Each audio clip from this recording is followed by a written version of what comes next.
ভারতীয় তারকা দম্পতি বিরাট কোহলি ও আনুশকা শর্মা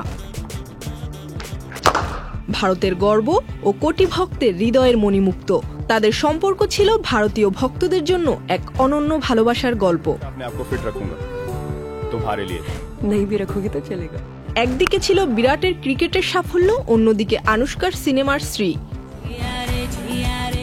এবং একসাথে তারা ভারতীয় সংস্কৃতির মুখ হয়ে উঠেছিলেন।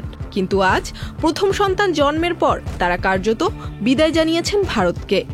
কেন এমন সিদ্ধান্ত? একটি পডকাস্টে বলিউড অভিনেত্রী মাধুরী দীক্ষিতের স্বামী ডক্টর শ্রীরাম নেনে জানান, আনুশকা নিজেই তাকে বলেছিলেন ভারতে তারা শুধু সাফল্য উদযাপন করতে পারেন, কিন্তু এখানে সাধারণ জীবনযাপন করা সম্ভব নয়। একই কথা বিরাটও জানিয়েছেন। রেস্তোরাঁয় খেতে যাওয়া হোক বা কোথাও সময় কাটানো, তাদের চারপাশে মিডিয়া, ক্যামেরার ঝলকানি, জনতার ভিড় আর সেলফির অনুরোধ সবই যেন তাদের জীবনের অবিচ্ছেদ্য অংশ হয়ে উঠেছিল। এমন এক পরিস্থিতিতে তাদের একমাত্র ইচ্ছা ছিল তাদের সন্তান ভামিকা ও অকায় যেন সাধারণ ও স্বাভাবিক পরিবেশে বেড়ে ওঠে। তারা চান তাদের সন্তানরা মিডিয়ার চোখের আড়ালে, নাম যশের বাইরে নিছক সন্তান হিসেবে বেড়ে উঠুক, যেখানে শান্তিপূর্ণ এবং স্বাভাবিক পরিবেশে তাদের বেড়ে ওঠা সম্ভব। এছাড়া সেলিব্রিটি হওয়ার ফলে তাদের সন্তানের উপর যেন কোনো ধরনের চাপ না পড়ে, এই লক্ষ্যেই তারা লন্ডনকে বেছে নিয়েছেন। সেখানে অপেক্ষাকৃত বেশি গোপনীয়তা এবং ব্যক্তি স্বাধীনতা রক্ষা হয়, যেখানে তাদের সন্তানরা একেবারে সাধারণ জীবন কাটাতে পারবে।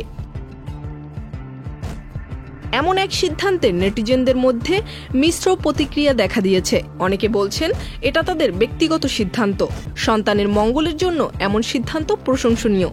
বান্ডেল থাকলে প্রতি সেনমানিতে টাকা বাঁচবে। বিকাশ সেনমানি বান্ডেল কিনে জিতুন প্রতি লেনদেনে।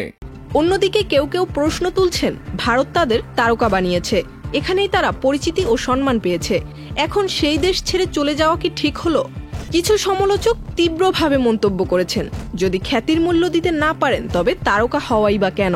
অন্যদিকে সমর্থকরা বলছেন, ব্যক্তিগত জীবন রক্ষার অধিকার সবারই আছে, শুধু তারকা হওয়ার জন্য সারা জীবন ক্যামেরার সামনে বেঁচে থাকার কোনো বাধ্যবাধকতা নেই।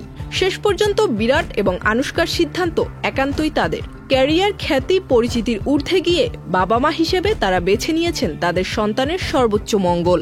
সমালোচনা থাকুক বা সমর্থন, সময়ই বলে দেবে এই কঠিন সিদ্ধান্ত কতটা সঠিক ছিল।